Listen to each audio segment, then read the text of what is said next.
Hello, my name is Adeni Scott, and I am a HIV Counsellor tester here at HICA. And today I will be showing you how we carry out an HIV test.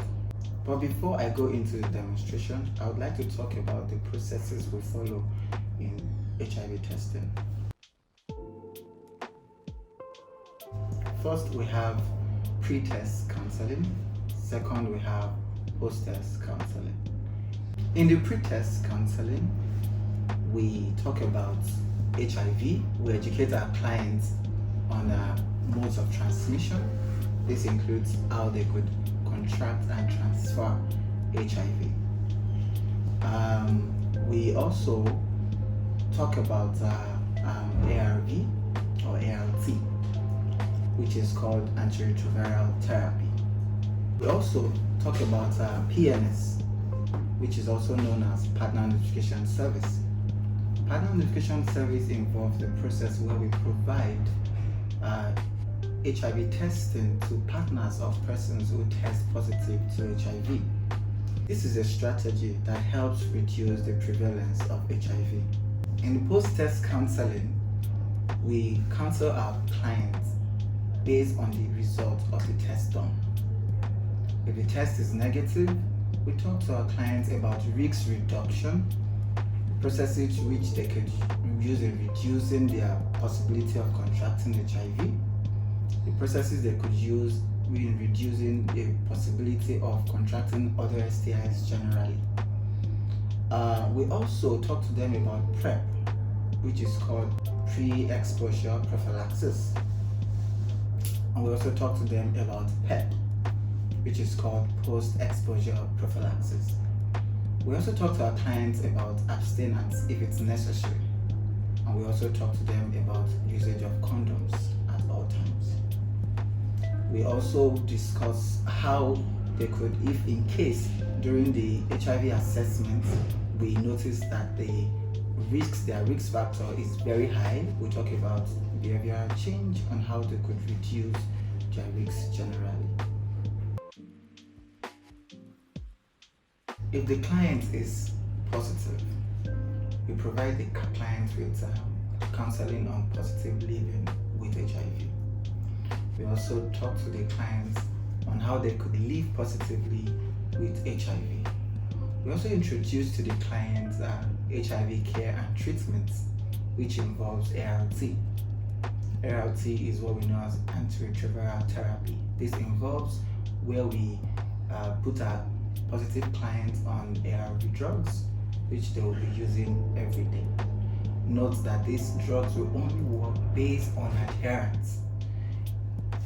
What adherence literally means in this term is using the drug at the same time this drug was initiated into the body. After we've talked about that, we also talk to the clients about risk reduction processes at which they could reduce their advent of contracting other types of infection. Because, like we always say, HIV is not a death sentence and it's not the worst infection you could contract out there. There are a lot of infections that can also affect how the process of this HIV management. For instance, if a client contracts another virus like another STIs or another venereal infection with HIV, it could slow down the process at which they could attain undetectable. Undetectable means U equals U, meaning the first U undetectable, the second U equals U untransmittable. This process literally means that people who are positive will at some stage start testing lesser than 20 viral load count. For instance, if we have a positive client who is already on ARV medications, we usually talk to these clients on how they could reduce their means of contracting other types of infection. Because we know that HIV is not the worst infection out there, there are other infections that could reduce their efficacy, the drug efficacy, and also affect the ART management. So we usually talk to them on how they could use these preventive measures, such as using of condoms. Sometimes it is very important to know that it is not basically only for the people who you're having sex with, but also for yourself. Because if you in turn contract another type of infection, it is still going to affect, which may affect the drug not even working at all any longer. So that is why we talk to our clients about risk reduction. One of the things we also provide is care and support. In this care and support, we talk to our clients on ways at which they could live positively with HIV. We spoke to them also about coping mechanisms, and we also provide them with a community where they could share and learn new experiences on how they could manage their status. This is the HIV Determine Rapid Test Kit. This is used to determine for both HIV 1 and 2. Now, why I'm showing you this is because we need to first obtain the expiry date of these test kits. If you can see, as you can see, it is still very much valid. Then we would make sure to detach the single one we want to use out of the rest carefully.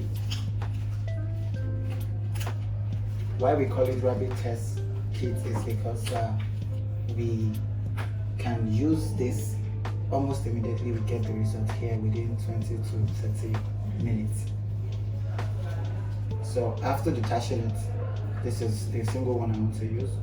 There is this part here, down here, where you could hold, then the other parts where you could open like this, and you can separate the covered parts. You open it and you have this, something looking like this.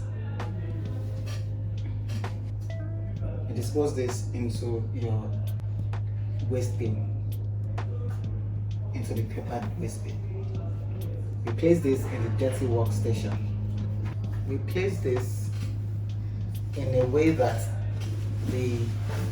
where the client is seated, the control panel's direction face the client, and the patient's side face the counselor or the tester.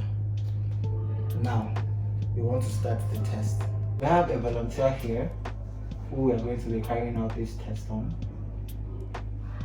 Now, having gone through the pre-test counseling, we then go into the proper demonstration on how to carry out an HIV test. So what we do first is we get a small portion of the cotton wool. We dab it a bit in a methylated spirit or with a methylated spirit. We get the tongue of the client. We sterilize the surface which we want to use. Remember, this is a dirty work area, and it's only this test that is performed here. We don't eat or do any other things here, not even placing of objects other than the test kits or samples. This is a lancet. It's a sharp pin which we use to prick the spot at which we want to get the blood sample from. We screw out the edge, as you have seen we do, then we prick the edge just a bit. Immediately we dispose it off into our safety box where we dispose lancets. Now we get the capillary tube.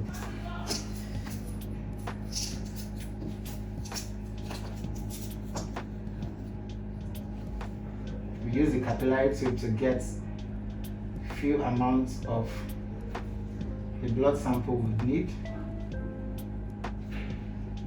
There is a mark on the capillary tube where the blood should get to. We make sure the blood gets to this portion. Then we place, holding the hands, we place on the surface of the strip, the test strip. We place it there, and we place this down on the test area. We clean the surface where we took the sample from the client's hands, and we dispose this into the biohazard bin. Then we take our buffer, a chase buffer used to, which we use in we place the buffer on the blood sample area. This helps us to read the results. So we place 1 drop of this, making sure that the mouth doesn't touch the test strip. We place 1 drop on it, and then we wait for 20 minutes to get the result of the test. 20 minutes later. Test is ready. This is what a negative test looks like. Can you see? Is that clear? Okay. This is what a negative test looks like. So for a negative test, we only have 1 line in the control area. The patient's area is plain. That's how we recognize a negative test. Now we have a test strip from a positive person, and this is what a positive test looks like. Can you see? So for a positive test, on the strip you would see that both the control area and the patient's area, they both have a line. So that's to show that it is reactive. We don't call test. Note that we don't call test when we use determine this test strip. We don't conclude on this test kit, so we call it reactive with this test kit. So it's when we proceed to a more specific test kit, that's when we can then finalize if it's positive or negative.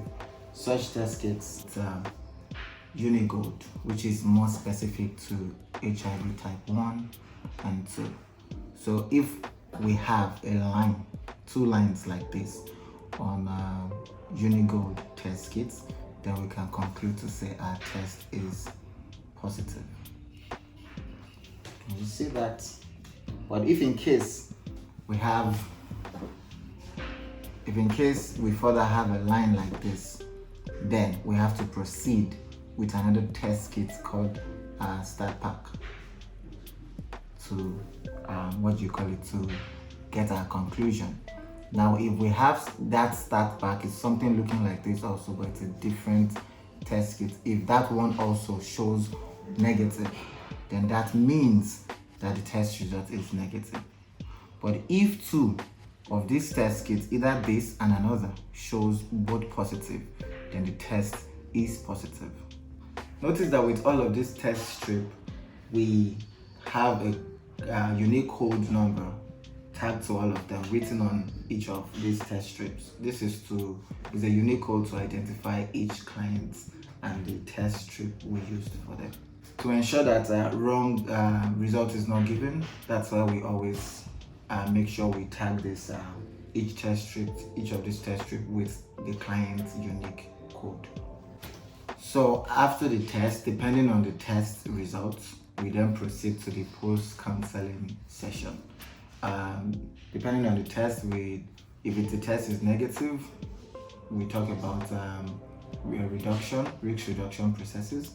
If the test is positive, we further go into PNS, which is partner identification, the one I spoke about earlier. We also speak to the clients. We give them choices. We present choices to them to make, so they could start their medications to be on treatment.